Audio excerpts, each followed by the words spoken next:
نظر آتی ہے گلشن میں ہوا ناسازگار اپنی، نظر آتی ہے گلشن میں ہوا ناسازگار اپنی، گلے باغ خلیلی بھیج دے باد بہار اپنی۔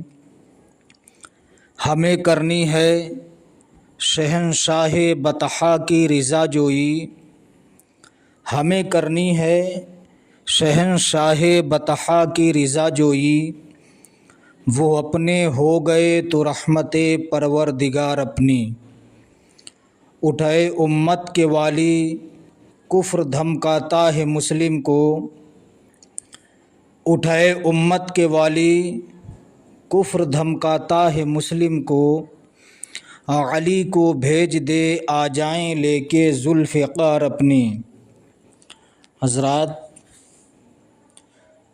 علی کا گھر بھی وہ گھر ہے کہ جس گھر کا ہر ایک بچہ جہاں پیدا ہوا شہر خدا معلوم ہوتا ہے۔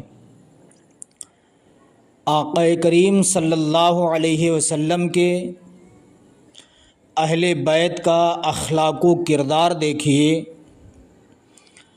اہل بیت کیا ہیں؟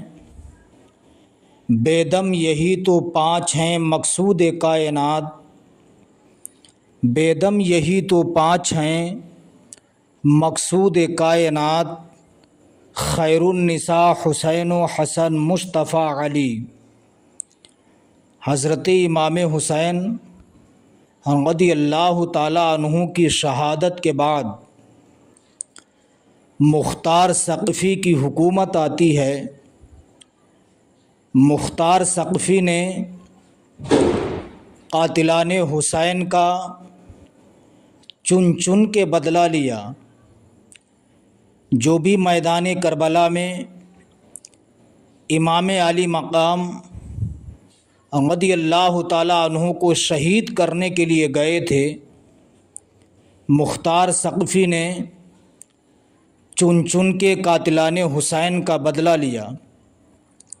شمر لعین جس نے امام حسین رضی اللہ تعالیٰ عنہ کا سر پاک تن سے جدا کیا تھا، جب شمر لعین کو معلوم چلا تو شمر نے سوچا اب کیا جائے۔ اگر میں مختار کے ہاتھوں میں آ گیا تو مجھے قتل کر دیا جائے گا۔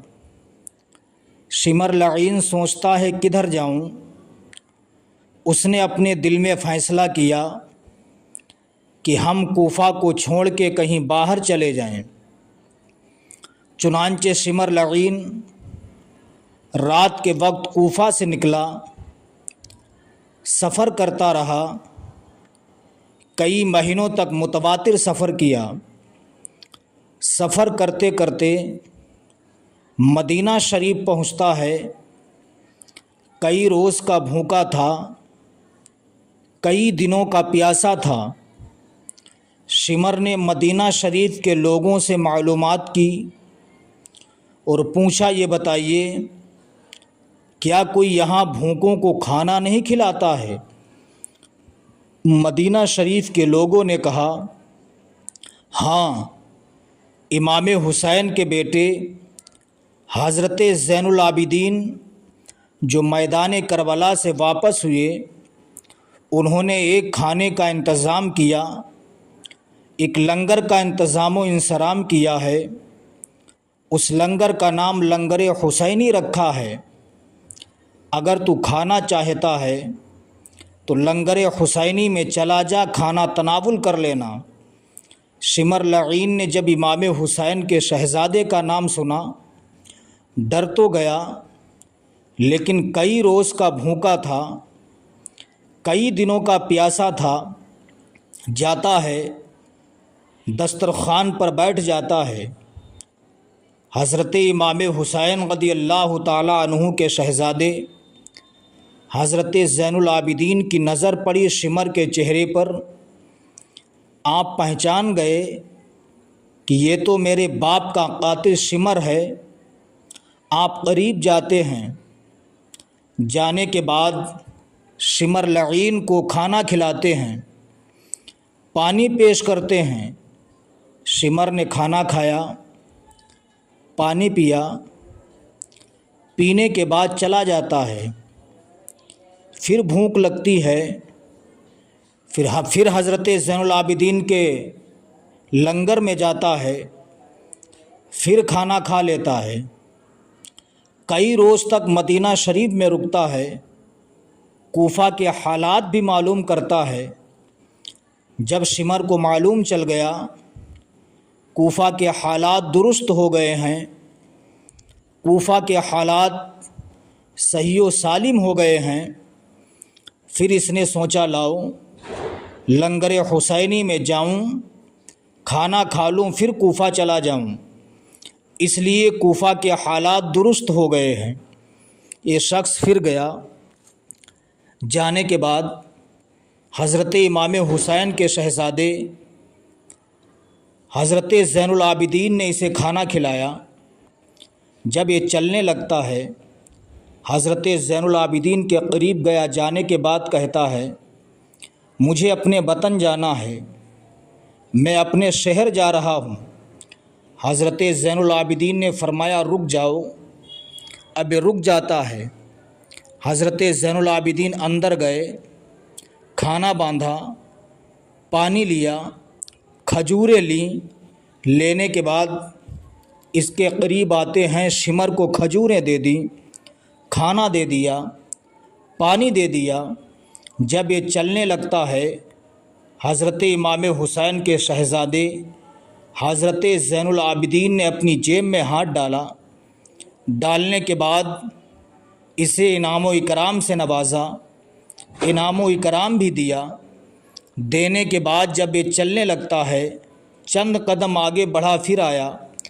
آنے کے بعد کہتا ہے اے امام حسین کے شہزادے زین العابدین، کیا آپ نے مجھے پہچانا نہیں؟ حضرت زین العابدین نے فرمایا ہاں، میں نے تجھے پہلے دن ہی پہچان لیا تھا کہ تو میرے باپ امام حسین کا قاتل ہے۔ شمر نے کہا جب آپ کو معلوم تھا کہ میں آپ کے والد محترم کا قاتل ہوں، پھر بھی آپ نے مجھے اپنے دسترخوان پہ کھانا کھلایا۔ جب میں نے جانے کا ارادہ کیا آپ نے انعام و اکرام سے بھی نوازا۔ حضرت زین العابدین فرماتے ہیں شمر سن لے، تو نے میرے باپ پر، میرے گھر والوں پر، میرے خاندان والوں پر ظلم و ستم کیا، 3 دن کا بھوکا رکھا، 3 دن کا پیاسا رکھا، انہیں بھوکا پیاسا شہید کیا۔ یہ تیرے خاندان والوں کا طریقہ تھا۔ میں اپنے دسترخوان سے تجھے کھانا کھلا رہا ہوں، پانی پلا رہا ہوں، انعام و اکرام سے نواز رہا ہوں۔ یہ میرے خاندان کا طریقہ ہے، یہ میرے خاندان کا سلیقہ ہے، یہ میرے خاندان کا اصول ہے۔ بھوکے رہتے ہیں اوروں کو کھلا دیتے ہیں، بھوکے رہتے ہیں اوروں کو کھلا دیتے ہیں۔ کتنے صابر ہیں محمد کے گھرانے والے۔